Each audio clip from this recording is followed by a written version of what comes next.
गोरी बहन की शादी। विद्या बेटी, ये ले, ये साड़ी पहनकर तैयार हो जा। ये बादामी रंग तेरे गोरे रंग पे खूब खिलेगा। और हाँ, अच्छे से मेकअप करना ताकि लड़के वाले तुझे देखें तो देखते ही रह जाए। ठीक है मेरी प्यारी माँ। तभी बाहर से कांच टूटने की आवाज आती है। मालती गुस्से में बौखलाकर बाहर आती है जहां कंचन पोछा लगा रही थी। मालती को देखते ही कंचन सहम सी गई। क्यों री काली करमजली, आज मेरी बेटी के लिए कितना बड़ा दिन है। तूने जानबूझकर इस शुभ घड़ी में कांच तोड़ दिया। नहीं माँ, मैं तो पोछा लगा रही थी, गलती से गुलदस्ता गिर गया। कहते हुए कंचन कपकपाई जा रही थी क्योंकि उस दिन बड़ी ठंड थी। क्यों री, हाथों में जान नहीं है क्या? खाने को तो 10-10 रोटी एक बार में खा जाती है। अच्छे से पोछा लगा, फर्श एकदम चमकना चाहिए। और उसके बाद चाय समोसे नाश्ता भी बना देना। ये कहते हुए मालती जानबूझकर उस बेचारी के पैरों पर से चढ़कर चली जाती है, जिससे कड़ाके की ठंड के मौसम में उस बेचारी की चीख निकल जाती है। माँ, माँ मेरा हाथ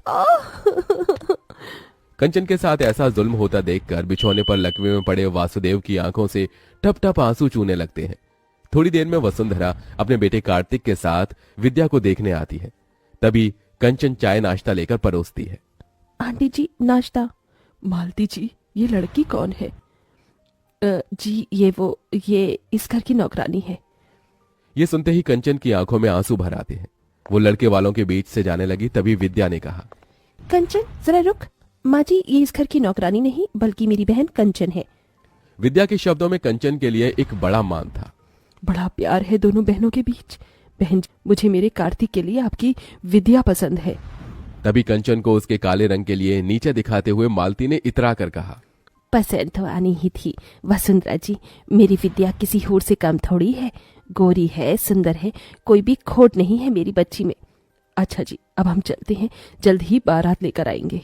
वसुंधरा के जाने के बाद मालती कंचन पर आग बबूला होकर बोली, क्यों री काली कलोटन, तुझे कहा था ना कि अपने बदसूरत मुंह पर घूंघट ओढ़ कर बाहर आने को। अगर तेरी वजह से आज मेरी गोरी बेटी का रिश्ता कट जाता तो तेरी तो शादी हो नहीं रही।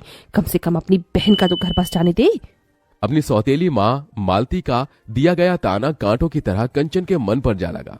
माँ, क्या मिलता है तुम्हें इस बेचारी का दिल दुखाकर? तू चुप कर विद्या, भूल मत, ये तेरी सौतेली बहन है। ये कभी तेरी खुशियां नहीं चाहेगी बल्कि तेरा बुरा चाहेगी। एक दिन तू बड़ा पछताएगी विद्या। ये कहकर मालती वहां से चली गई और कंचन फूट फूट कर रो पड़ी। विद्या, क्या मैं इतनी बुरी हूं कि अपनी बहन की शादी तोड़वा दूंगी?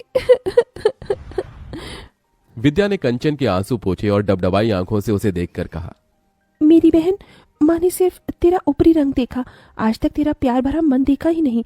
मगर तुम्हारी ये बहन है ना? भले ही विद्या और कंचन सौतेली बहन थीं, मगर दोनों के बीच सगी बहनों से बढ़कर प्यार था। हालांकि विद्या गोरी सुंदर थी और कंचन काली, मगर उसके बाल उतने ही लंबे काली। वसुदेव ने अपनी पहली पत्नी सुलोचना के मरने के बाद मालती से दूसरी शादी की। हालांकि दोनों का यह पुनर्विवाह था। मालती अपनी बेटी विद्या को साथ लेकर आई। विद्या ने तो कंचन को अपनी बहन मान लिया था, मगर मालती कंचन के काले रंग की वजह से उसे बेटी न ही मान सकी और न ही अपना सकी। यह भेदभाव वसुदेव से देखा नहीं गया और वो सदमे में चले गई। हालांकि मालती ने कंचन को गरीब घर में ब्याहने के लिए बहुत से ऐसे रिश्ते देखे, मगर उसके काले रंग के चलते वो भी रिश्ते वाले उसे ठुकरा गए, क्योंकि कहते हैं ना, नियति का तय हुआ कोई नहीं टाल सका। जिसके बाद विद्या की शादी अमीर घर में तय हो गई और गुजरते दिन के साथ शादी की रस्में अब शुरू हो गईं। विद्या बेटी, देख, मैंने तेरे हल्दी और मेहंदी के लिए 2 लहंगे बनवाए हैं। सुंदर है? हाँ माँ, बहुत सुंदर है। पर माँ, कंचन के लिए लहंगा? कंचन का नाम सुनते ही मालती चिढ़ गई। अरे शादी तेरी है, उसकी थोड़ी होने वाली है। दुल्हन तू है और कंचन मेरी बहन। अरे देख, इस पीले वाले लहंगे में कितने अच्छे बेल बूटे हैं और ये हरा वाला लहंगा मेहंदी के टाइम पर पहनना है। तेरी माँ ने कैमरे वाले को भी बुलाया है और तू चिंता मत कर, उसे भी दे दूंगी मैं कपड़ा। थैंक यू माँ। मालती ने कंचन को देखते हुए उसे एक बड़ा पुराना सा सूट पहनने को दिया, जो कि कई जगह से फटा भी था। एरी कर लो, ये ले, पहन लियो तू। बिना किसी शिकायत के कंचन ने उसे स्वीकार कर लिया और विद्या को हल्दी मेहंदी लगने लगी। पड़ोसनों ने गाना बजाना भी शुरू कर दिया। हल्दी लगाओ रे, तेल चढ़ाओ रे, बन्नों का गोरा बदन चमकाओ रे।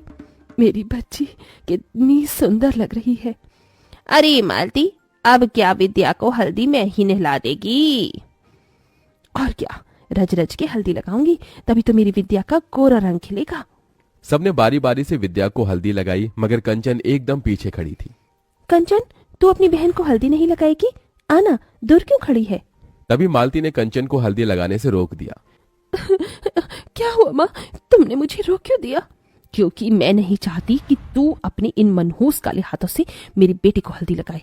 कहीं मेरी बेटी का रिश्ता टूट गया तो? इतना अच्छा घर द्वार मिला है। मालती के साथ सभी पड़ोसन भी कंचन पर ताना कसने लगी। ठीक कह रही है मालती, अरे ये तो है ही अभागिन, दुनिया में आते ही माँ को खा गई। वही तो, इसे तो इस शादी के शुभ रस्मों से भी दूर ही रखो, इसकी काली नजर न लग जाए। होने वाली दुल्हन को वैसे भी इतनी गोरी और सुंदर जो है। बस बहुत हुआ, मैं मानती हूँ कि मेरी बहन का मुझे हल्दी लगाना मेरे लिए शुभ है। कंचन, मुझे हल्दी लगा। कंचन ने अपनी गोरी बहन को हल्दी मेहंदी लगाई, तभी कुछ हल्दी उसके चेहरे पर लग गई।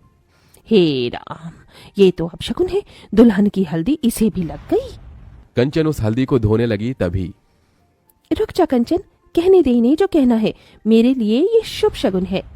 मुझे तो डर है बहना, कहीं ये कल लो अपनी बहन की शादी काट कर खुद ना दुल्हन बन जाए। ये सुनकर तो जैसे मालती के मन में डर बैठ गया। शादी का दिन भी आ गया। कंचन विद्या के लिए खुश भी थी और उदास भी।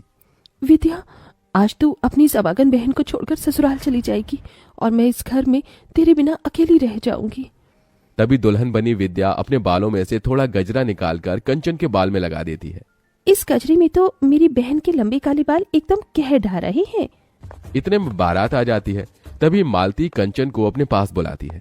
माँ, आपने बुलाया? हाँ कंचन, तू अपनी बहन से कितना प्यार करती है? अचानक ये सवाल क्यों माँ?